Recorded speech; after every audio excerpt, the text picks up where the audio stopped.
এত সময় নষ্ট করি, এই যে এত পরিমাণে ভিডিও সবার দেখে, কোনো আপনার মনে হয় না যে একটা ভিডিও বানাই, কখন ইচ্ছা হয় না এখান থেকে কিছুটা আর্নিং করি, যেটা ঘরে বসে করা যায়? আমার ভিডিওটা আপনার সামনে চলে এসেছে, কিন্তু আপনি কিন্তু একজন কন্টেন্ট ক্রিয়েটার নন। তাহলে এই ভিডিওটা আপনার জন্য।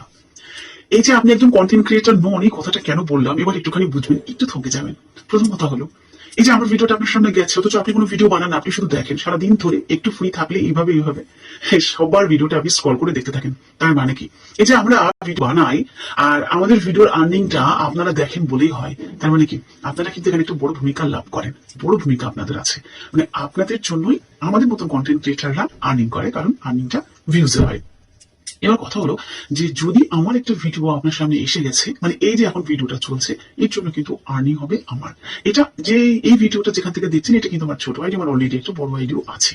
তো সেই অভিজ্ঞতার ভিত্তিতে, আমার 2 বছরের এক্সপিরিয়েন্সের ভিত্তিতে আমি একটাই কথা বলতে চাই, যে এত সময় নষ্ট করি, এই যে আপনি এত পরিমাণে ভিডিও সবার দেখেন, কখনো আপনার মনে হয় না যে একটা ভিডিও বানাই, কখন ইচ্ছা হয় না এখান থেকে কিছুটা আর্নিং করি, যেটা ঘরে বসে করা যায়? প্রত্যেকটা মানুষ তার জীবিকার জন্য এক দেশ থেকে অন্য দেশ, একটা স্টেট থেকে অন্য স্টেট ছোটাছুটি করে বেড়াচ্ছে। কখনো মনে হয় না যে যদি এখানে আমার কাজের ফাঁকে একটু ভিডিও বানিয়ে আর্নিং করতে পারি তো ক্ষতি কি?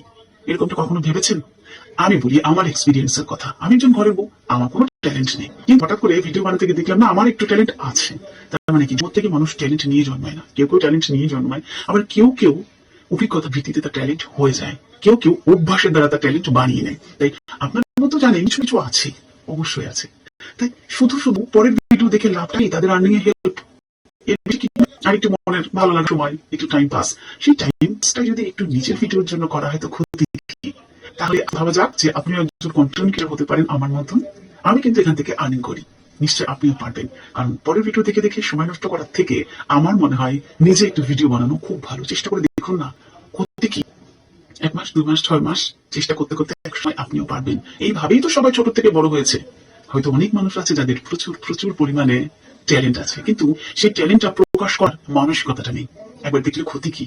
হতেও তো পারে তখন হয়তো আমার কথাটা মনে পড়বে যে একদিন এই ভিডিওটা স্ক্রল করতে করতে চলে এসেছিল আর আমার ভাগ্যটা বদলে দিল। আমি এরকম 10 জনের ভিডিও দেখে মনে হতো, মা এরা তো কত আর্নিং করছে, এরা তো কত ভালো, এদের মতন যদি আমি হতে পারতাম। এটা আমারও মনে হয়। তাদের মতো হতে না পারলেও চেষ্টা করেছি, এবং যতটুকু পেরেছি এখানে নিজের জায়গাটুকু একটু হলেও করেছি, একটু হলেও পরিচিতি হতে পেরেছি। তো তুমি চেষ্টা করলে ক্ষতি কি? আপনি চেষ্টা করলে ক্ষতি কি? আমার ছোট ছোট ভাই বোনেরা আছে, এমনকি আমি অনেক ভিডিওতে দেখেছি অনেক বয়স্ক মানুষ যারা সুন্দরভাবে নেচারকে নিয়ে, গাছপালা নিয়ে কত সুন্দর সুন্দর ভিডিও হয়, যেগুলো আমি দেখি। আমি ভদ্রলোককে দেখছি সেদিনকে, যে একটা গাছের পাতা, একটা গাছের ফল, ওটা আমরা ছোটবেলাতে কি করতাম, কি কি কিভাবে খেলা করতাম, ফলটাকে নিয়ে কি করতাম, ওটা অ্যাকচুয়ালি কি জিনিস, মানে একদম খুব সুন্দর ব্যাখ্যা করে বোঝাচ্ছে। তো কি ভালো লাগলো। রিলস মানে খারাপ নয়, ভিডিও বানানো মানে আমাদের ক্যারেক্টার খারাপ নয়, এটা হচ্ছে প্রতিভা। এটাকে যে ভালো চোখে দেখবে সে দেখবে, বাকিদের কথা ছেড়ে দিতে হবে, কারণ পিছনে কথা বলার মানুষ সবসময় থাকবে। সবই আজ থেকে আপনিও রেডি ভিডিও বানানোর জন্য। অবশ্যই একদিনকে মনে পড়বে আমার কথা, যে আমার কথা শুনে একদিন শুরু করেছিলেন। শুরু তো করে দিন, ঠিক একদিন সাফল্য আসবে, যদি একটু চেষ্টা করে আর এখানে যদি একটুখানি সাহস থাকে। আজ থেকে শুরু।